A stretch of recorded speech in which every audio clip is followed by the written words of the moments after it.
Welcome to our presentation. We are going to look today at the work and the efforts of many people over the past 6 or 7 months in looking at solving a major problem in the Downingtown Area School District. That problem, of course, is overcrowding, especially in our elementary schools, but frankly throughout our district. We've got to look at a change in our mindset and a change in our thinking, and I have a quote for you to begin. It's a quote by Albert Einstein. "The world as we have created it is a process of our thinking. It cannot be changed without changing our thinking." That's what our objective is tonight, to help you take a look at what this committee saw over the past 6 or 7 months. Thank you to the committee members for their effort and the time spent developing these 2 recommendations. The committee was made up of parents and community members. They met 9 times and spent over 30 hours developing the recommendations that you'll see tonight, that they believe are the best decisions possible for our 11,906 students. These were parents collaborating across community lines to find viable solutions to our overcrowding problems. I would also like to thank our administrators for their work in compiling the data that McKissick & Associates needed for this process, as well as the leaders of our 8 municipalities who met with our redistricting representatives and shared their data for anticipating growth. Thank you also, as I said before, for watching this webinar. There is no one perfect redistricting plan. At the end of the day, there will be people who are going to be disappointed, no matter what scenario is recommended. Discontent happens every time we're forced to rebalance our schools. And in a growing district, that happens periodically. Anytime you impact children, parents are going to be concerned. My response to these parents is heartfelt. Every school in this district offers the same programs, has the same goals and objectives, and employs top-notch staff. We will continue to provide a world-class education regardless of what building your children attend. We are a great school district, one that demands excellence in our staff and seeks the best from our students, no matter the name over the building's door. I can assure you that we are committed to the transition process. We will work closely with all the building principals to develop a transition plan that will provide ongoing support to all students and parents moving from one building to another. There were building principals on the committee, and they are aware of issues and concerns raised by parents in emails that were sent to the committee. Our transportation department was also heavily involved in the process to determine the safest and best routes. I believe that this plan moves the least number of students. I believe that this plan will avoid future moves. Implementation of this rebalancing plan, if approved by the school board, would begin with elementary boundary changes in the 2014-2015 school year. Middle school boundary changes would go into effect in the 15-16 school year, making this year's 4th grade class the first to move to the new middle school. The committee also recommends that all students currently enrolled in Lionville and Downingtown middle schools and at Downingtown High School East and West Campus would not be affected by this redistricting recommendation and would graduate from the high school currently assigned to their home.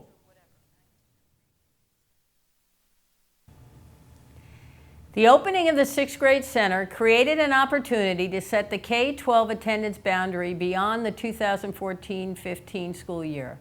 With this in mind, the school board hired McKissick Associates and created a redistricting steering committee to evaluate all relevant data and materials. Applications for the committee were accepted between August 1st and September 1st of 2012. 310 community members responded to a request to participate on this committee. The school board has selected 22 representatives from the regions they represent. The redistricting process has been announced on all websites, in our district and building newsletters, in local newspapers, and on our social media websites. Updates about each redistricting steering committee were placed on the redistricting website after each meeting. In addition to attending meetings, committee members have attended home and school meetings to share the process. Updates have been given at all school board meetings since we began this. 3 public meetings have been scheduled to give you the opportunity to view these recommended maps, to ask questions, or comment on the report. The first 2 meetings, March 12th at Downingtown High School East and March 14th at Downingtown High School West, will center on the elementary recommendations. A 3rd meeting on March 21st at Downingtown High School West will involve a discussion on the secondary recommendation. All 3 meetings begin at 7 and will take place in the auditorium. If you have any questions or concerns, please send them to info@dasd.org. The goal of the committee was to develop and vet options for elementary and secondary boundary changes. We followed a set of parameters that were approved by both the school board and redistricting steering committee members. These parameters included transportation efficiency and safety, balanced utilization of our schools, keeping neighborhoods together, and moving the minimum amount of students. The committee received hundreds of emails from parents and community members throughout the process. Every email was copied and delivered to each committee member before the 9 meetings. The committee met 9 times, reviewed many options, and continued to refine the final option until a unanimous vote was achieved. Once the elementary option was determined, the committee moved on to the secondary recommendation. The final option for the secondary rebalancing was approved by committee by a vote of 19-3. The redistricting committee's report will contain the committee's recommendations, along with all public comments received since the beginning of this process. Your comments are welcome and will be included in the packet we present to the school board for their review.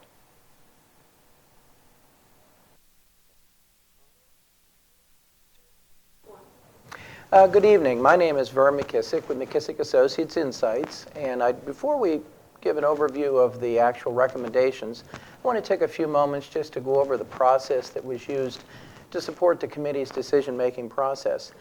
Essentially, what we've attempted to do is create a data-driven GIS process that supports the decision-making by the committee.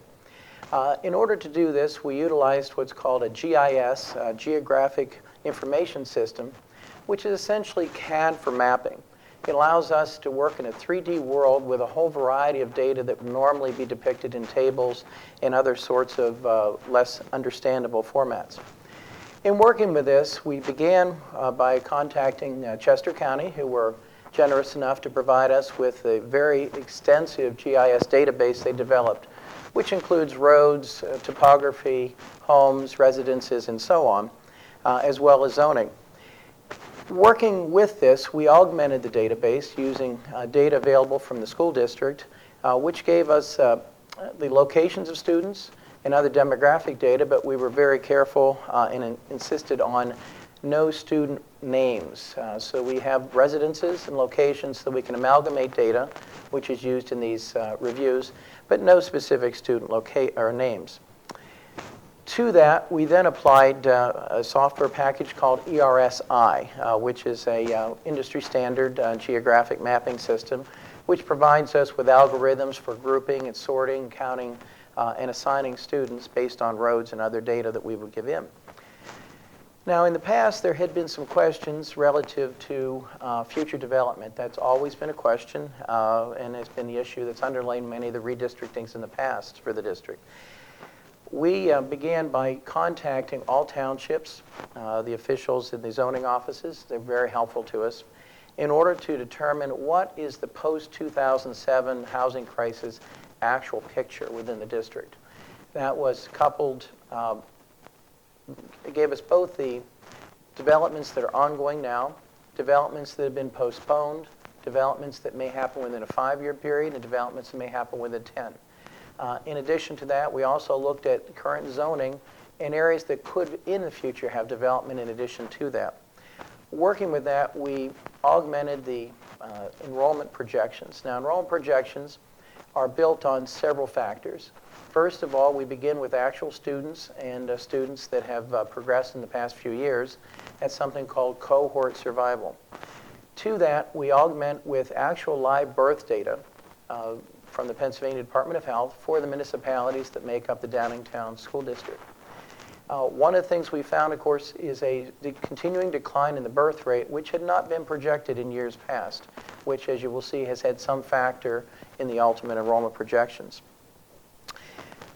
As I mentioned, we looked very closely at development, and we factored in these developments as occurring in the various areas of the district over the next 5 and 10 years, and included that also in enrollment projections. Working with the committee then, we defined also something called neighborhoods. In the past, U.S. Census data has been used, which defines housing tracts. That doesn't necessarily equate to the way people actually live and homes are distributed within the district in areas that are considered to be neighborhoods per se. Working with the district staff, the committee members, we were able to define over 85 neighborhoods.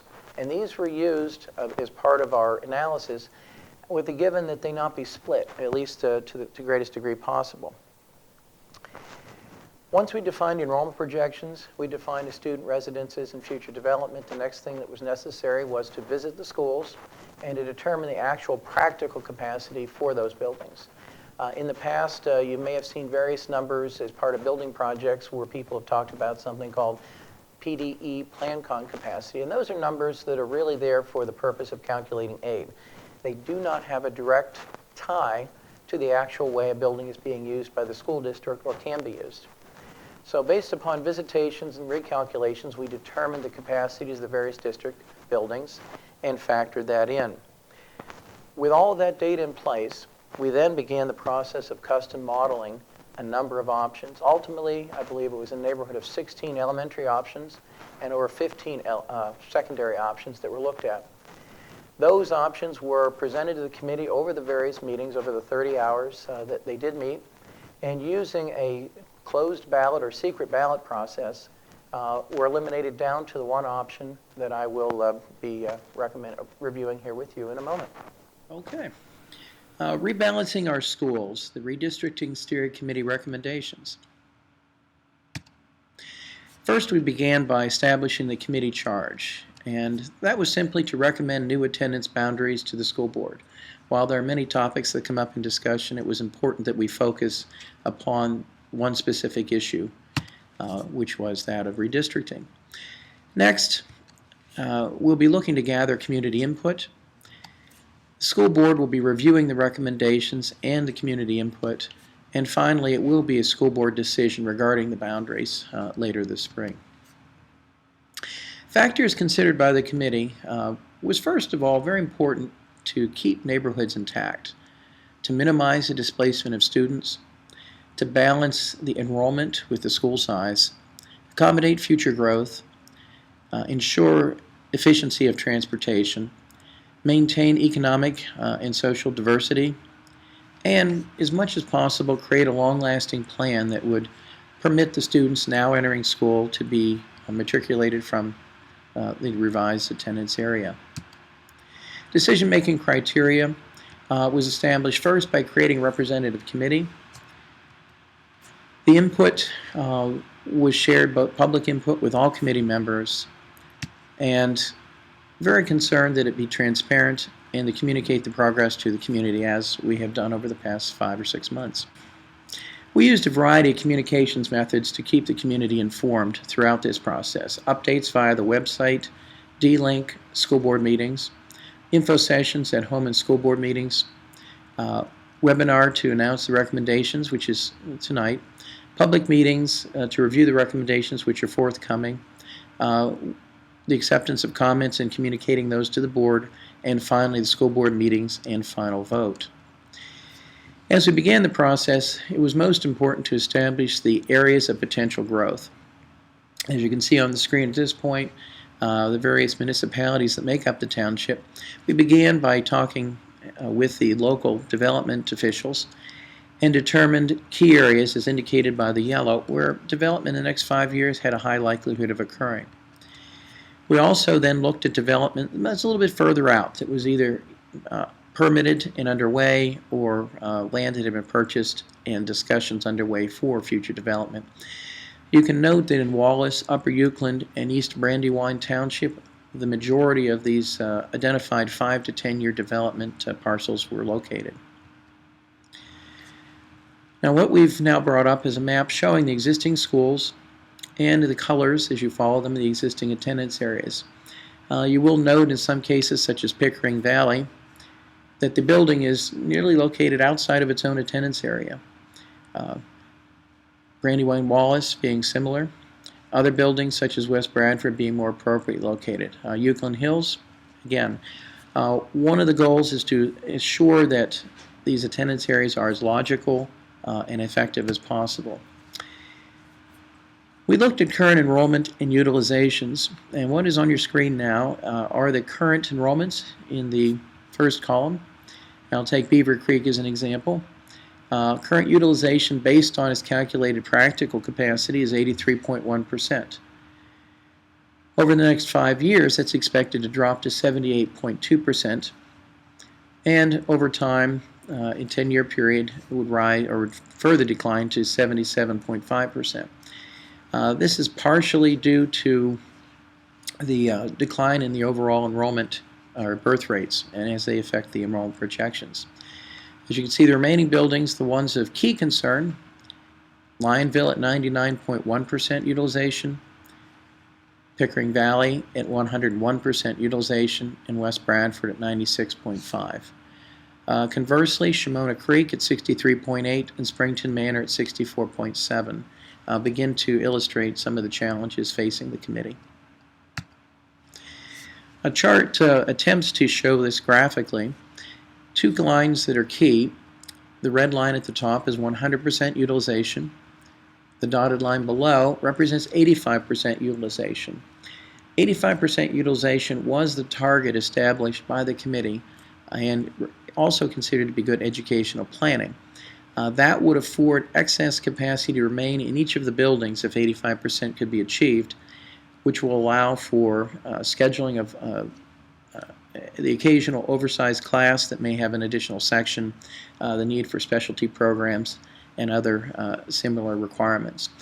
As you can see, Lionville Elementary, Pickering Valley, and to some degree West Bradford lack that ability today, while other buildings, you can see at Springton and Shimona, have tremendous excess capacity. Implementing the new boundaries. Timeline is important with the construction of the new 6th grade center. 2014 would be the first point in time at which rebalancing could begin to occur. Secondary rebalancing would begin as the first class of the 6th grade students move into the middle school, which would postpone that by an additional year.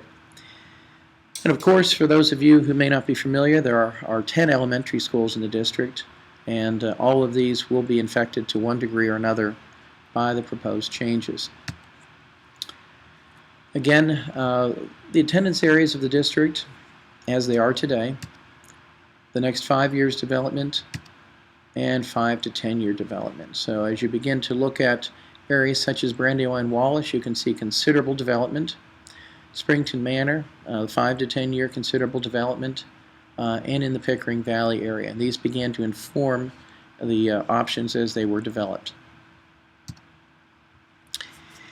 Now, just a moment, as you have an opportunity to review this both as part of our webcast and later on the website itself, the school district's website contains higher resolution PDF versions of these, which will allow you to zoom down to the street level and to individual parcel level.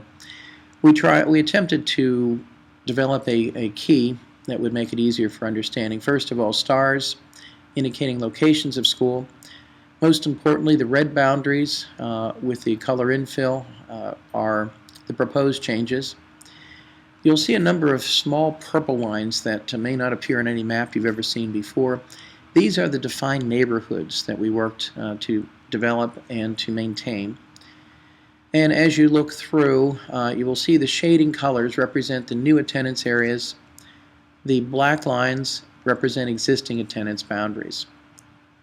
And as of just a note, when possible, we have attempted to use major roads as boundary dividers. So the issues that face the committee, first of all, as I alluded, the overcrowding at the Pickering Valley Elementary School. The picture in 2012-13 is, of course, it's the most populated school in the district. It is the heaviest area of new growth and development these past 7 years, with a current enrollment of 675 students. That has led to a capacity that presently is 101% of the calculated capacity, and by 2014 will rise to 103.2. This leads to a situation that does not provide for classrooms for new programs, and relief is definitely needed at that school. The current capacity, as I mentioned, is operating 101%. What we're going to call the 2020 vision, this is the redistricted plan, will reduce that to 82.2% by the application of the committee's recommendations. Essentially beginning by moving students from Pickering Valley and Shimona Creek and Lionville elementary schools. Also, add one neighborhood from Lionville to Pickering Valley, maintaining Route 113 as the dividing line.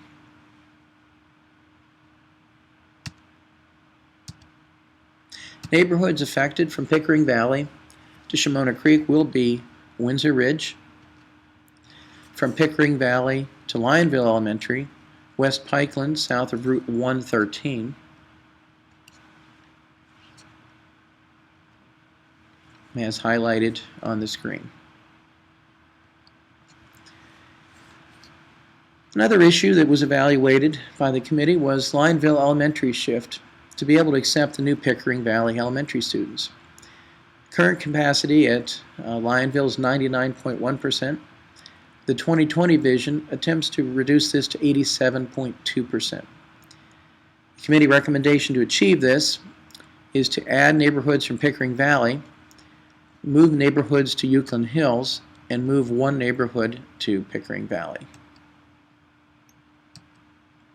Neighborhoods affected from Lionville to Pickering Valley, the Fairfields development.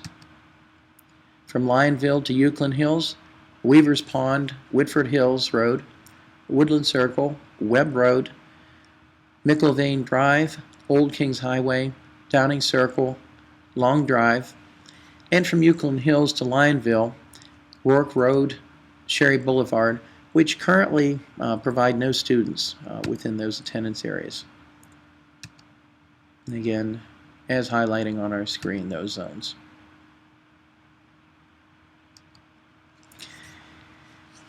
Issue also looked at Euclid Hills shift to reduce the Lionville elementary enrollment.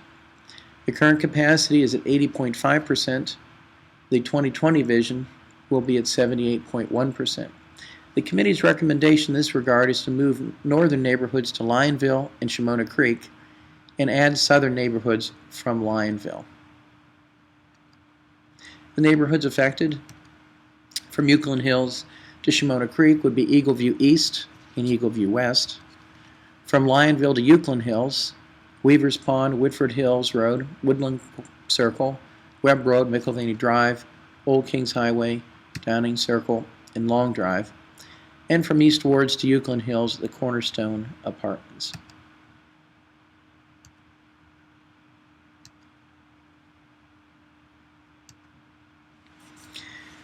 Issue, Shimona Creek shift to accept the new Lionville and Pickering Valley students. Currently, this is one of the underutilized buildings in the district at 64.7%. The 2020 vision will raise the utilization to 88%. The committee recommendation to achieve this is to add students from Pickering Valley and Euclid Hills, move students to Springton Manor. The neighborhoods that will be impacted by this, from Shimona Creek to Springton Manor, Bordeaux Estates, Edgefield, Highland Road, Meadow Lane, Lakeview Road, Little Conestoga from Styler Road to Milford Road. From Pickering Valley to Shimona Creek, Windsor Ridge. And from Euclid Hills to Shimona Creek, Eagleview East and Eagleview West. And those areas as highlighted on the screen at this point. East Ward, the issue of shifting students to reduce population. The current capacity is 80.8%. 2020 vision would slightly reduce this to 79.1%. In order to achieve this, one neighborhood was recommended to be relocated to Euclid Hills, and that is the Cornerstone Apartments. Springton Manor, underutilization, 64.7% at the current time. 2020 vision, a capacity of 86%. Committee recommendation to achieve this, add neighborhoods from Shimona Creek and Brandywine Wallace. Affected neighborhoods would then be from Shimona Creek to Springton Manor, Bordeaux Estates, Edgefield, Highview Road, Meadow Lane, Lakeview Road, Little Conestoga from Styler Road to Milford Road, and from Brandywine Wallace to Springton Manor, High Sparrow Road from Marshall to Springton, Green Pond Lane, Messner, Shawn Lane, Jennifer Lane, Creek Road, all from the township line to Marshall, Chalfont Road, Andrews Lane, Wycombe Road, Waterview Drive, and those areas as highlighted to the south and east.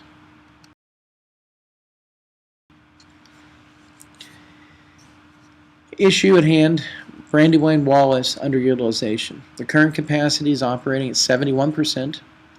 The 2020 vision raises this to 72.3%. Again, the committee recommendation to achieve this, move streets in the north to Springton Manor and reunite Applecross students at the Brandywine Wallace School.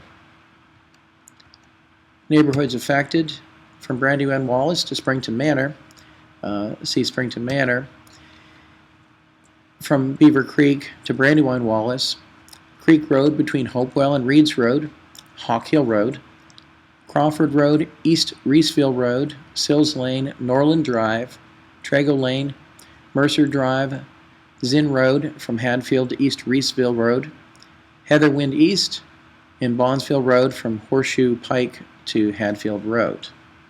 Those areas then being at the north and at the south.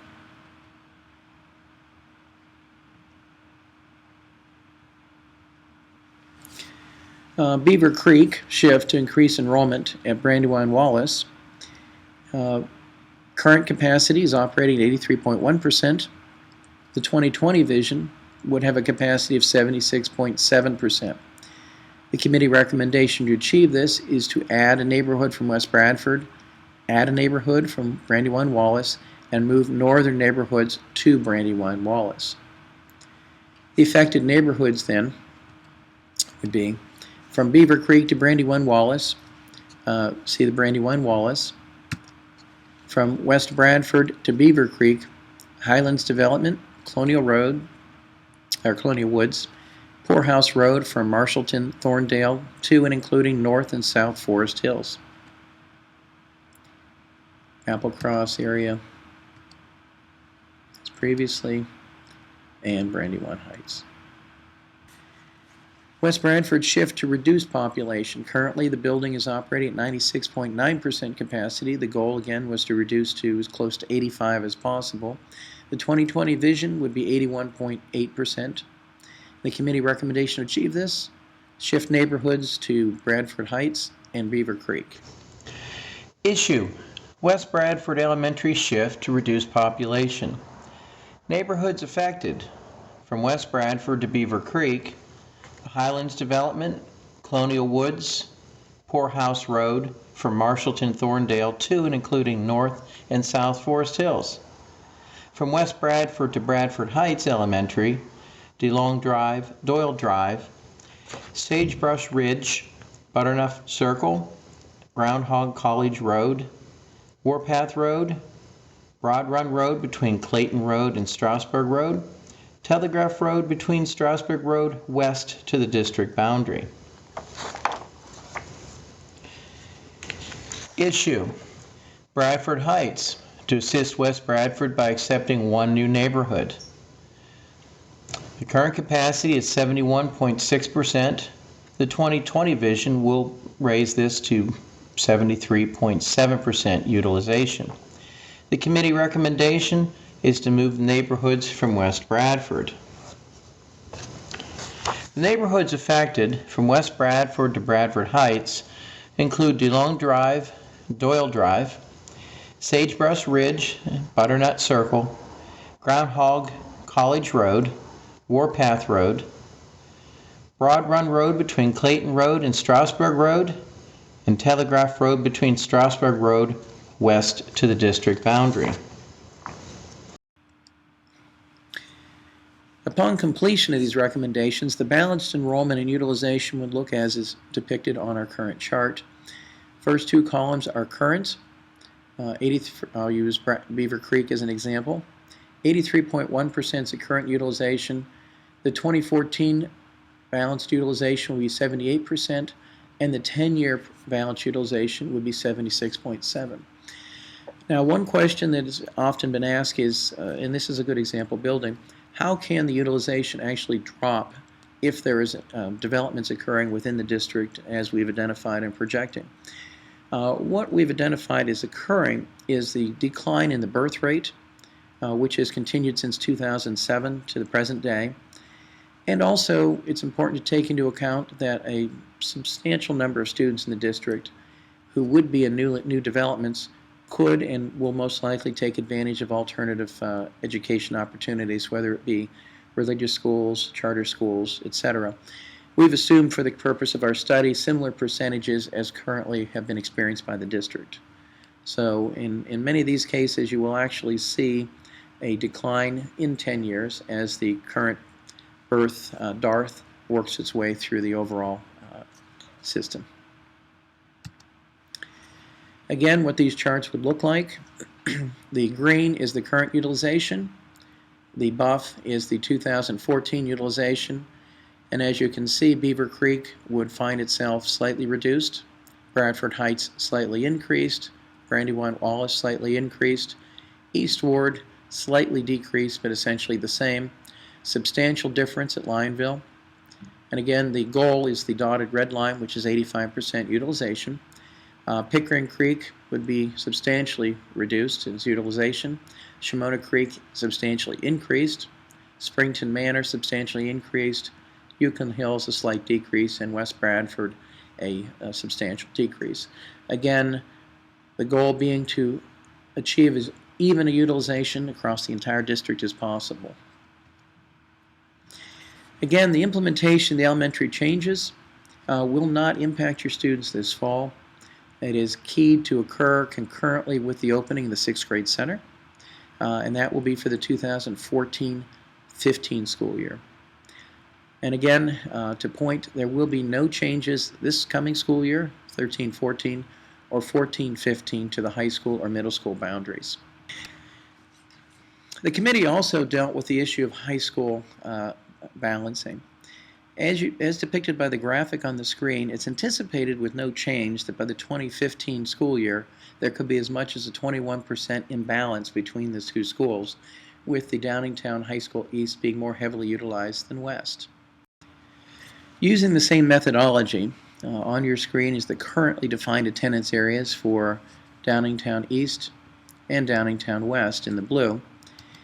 Overlaying 5-year developments, you'll see the preponderance of those developments are in Downingtown West, and over 5 to 10 years, Downingtown West, but also a substantial portion in the northern areas of the Downingtown East attendance boundaries.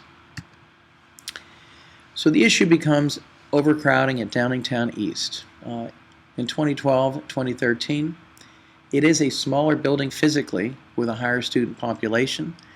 This has resulted in all classrooms being utilized, which is not allowed and does not allow additional classrooms for addition of any new programs or any innovations within the overall instructional program. The graphic on the screen is a good example. It is a former area of the library which has been converted without windows for use as classroom in an attempt to deal with the enrollment at that site. At the Downingtown East High School, the current enrollment of 1,663 students yields a utilization of 82.3%. However, under the status quo, if no changes are made, this is expected in 5 years to rise to 90.1% and in 10 years to a 95% utilization. At the Downingtown West High School, the current enrollment of 1,487 students, yielding a 68.4% utilization, is expected to rise, albeit slightly less, to 74.5% in 5 years and to 78.5% in 10 years. Third building is the STEM Academy, which will be full in 2014. It's, of course, being phased in. This year is its second full year of operation as housing grades 9, 10, and 11, and next year we'll grab the 12th grade. So the building has been noted as being at capacity because it has a dictated maximum capacity of 800 students. Again, the similar chart giving you utilization, 90% being the what would be considered 100% utilization or full utilization. At a secondary facility, unlike elementary schools, classes change, and it's necessary to have a buffer space to allow for effective utilization of the building. 85% is our dashed line, again, is the goal to provide a more appropriate amount of space for principals and scheduling of classes. Downingtown East will, of course, reach 90% utilization within 5 years. West will fall far short of that, although it will increase slightly. So the issue at hand, how to decrease enrollment at the Downingtown High School East. McKissick Associates considered approximately 15 scenarios for high school redistricting. Several of the options were immediately dismissed based upon transportation and practicalities. Ultimately, however, 4 option strategies which best fit the established criteria of 90% utilization were presented to the committee for discussion. Each of these options was then modified slightly based on committee discussions and recommendations, and a final option was selected by committee vote. The committee recommendation was to move neighborhoods from Downingtown High School East to Downingtown West. The impacted neighborhoods would be as depicted. From east to west, the Williamsburg development, the Norwood House development. What this will ultimately cause to occur would be a balanced utilization of 82.2% at Downingtown East in 2015, 85.8% in 10 years at Downingtown East. Downingtown West would be at 81.9% and 87.1%. Very similar in overall utilization, providing equal additional buffer space at each school. STEM Academy, of course, will remain unchanged. Again, the projected utilization at East would slightly decrease. The West would increase by approximately 10 points, so a little over that, by 2015, both of which falling below the 85 and 95% trigger levels. Implementation of secondary changes.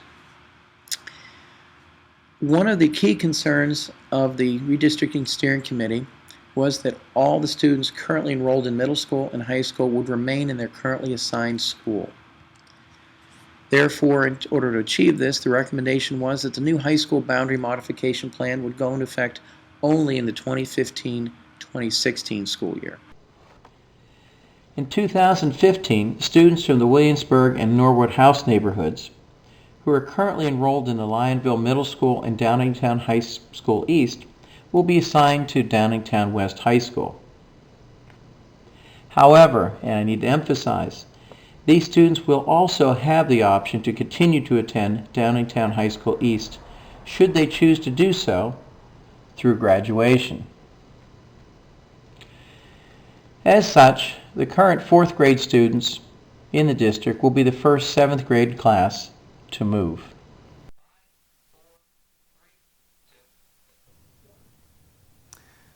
Thanks for spending time with us. We appreciate you watching this.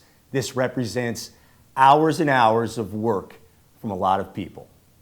Let me say a few things in conclusion. Due to the configuration of the district, there are certain neighborhoods that are always in play during a redistricting process because of the size of the neighborhood and their location. These neighborhoods are always the first to be considered because of their location and proximity to several of our overcrowded schools. What this redistricting plan does is solve our school balancing issues for the next 8 to 10 years. It is our belief that any student beginning kindergarten in 2014 will not be redistricted again during their time in the Downingtown Area School District. This presentation will remain on our district's website. In addition, members of the redistricting committee will join school board members at 3 public meetings. Recommendations and close-up maps of the different school changes will be presented to the community at these meetings. Let me go through the meetings for you. The meetings will be one for elementary parents at East High School on March 12th, another one for elementary parents at West High School on March 14th, and a meeting for secondary redistricting at West High School on March 21st. All 3 meetings begin at 7 p.m. Parents and community members are also invited to submit their questions and comments to the school board by email. Send your thoughts to info@dasd.org. Thanks again for viewing. We greatly appreciate your interest in our redistricting. We're very excited about it. We're excited about balancing our schools and providing the best education for your children. Thank you.